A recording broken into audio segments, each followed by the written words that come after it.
Welcome to Blizzard Fire. We hope this video helps fire up your solution.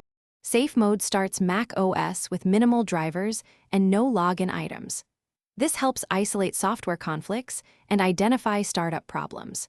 It runs a file system check and disables third-party kernel extensions.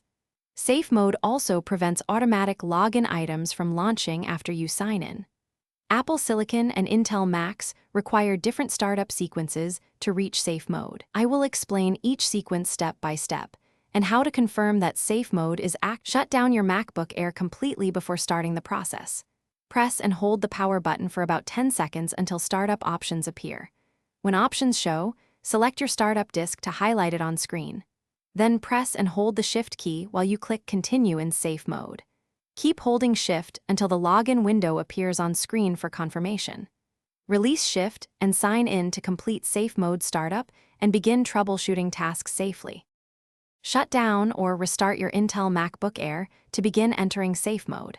Immediately press and hold the Shift key during startup until you see the login window. Release the Shift key once the login window appears and sign in to finish safe mode boot.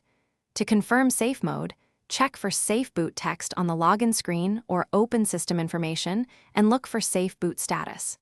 To exit safe mode, restart your Mac normally without holding any keys. Thanks for watching. If you found this helpful, don't forget to like and subscribe.